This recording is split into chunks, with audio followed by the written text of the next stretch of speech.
Good evening and welcome to the Daily News Roundup with Daily Mirror Online. You're with me, Bhaktiyabeh Surya. Let's take a look at our headlines. Legal approval received for number portability service. Navy seizes 2 vessels with 23 Indian fishermen in Sri Lankan waters. Visiting India's Army Chief General welcome to Sri Lanka. Pfizer vaccine to be administered in all education zones in Colombo. 10 to 30% of total infected patients suffer from post-COVID symptoms. Rapid increase in kerosene stoves. Now diving into those stories in detail. Telecommunications Regulatory Commission of Sri Lanka Director General Oshada Senanayake stated that legal approval has been received for the number portability facility. He said this at an online press conference of the Presidential Media Centre.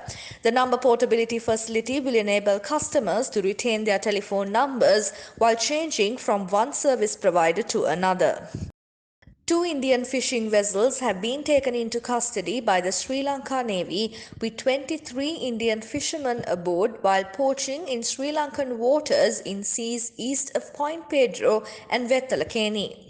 The operation also led to the seizure of fishing gear from those vessels used for the illegal fishing practice known as bottom trawling and a stock of fish caught by the same fishing method.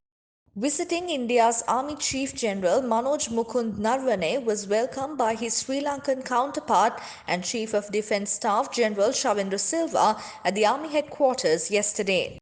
Education Ministry Additional Secretary LMG Dharmasena stated that administering of the Pfizer vaccine to students sitting for the A-level examination and those who have previously sat will begin on the 15th of October in all Colombo education zones. Addressing the media at the Health Promotions Bureau yesterday, he said the vaccination program will be launched from the 15th Friday in all Colombo education zones. Shedding light on post-COVID conditions in Sri Lanka, a medical expert said at least 10 to 30% of total patients infected with COVID-19 suffer from post-COVID symptoms. Addressing a news briefing at the Health Promotion Bureau yesterday, Dr. Varuna Gunatilaka, consultant and diabetologist of the National Hospital, said this has been identified in scientific research carried out globally.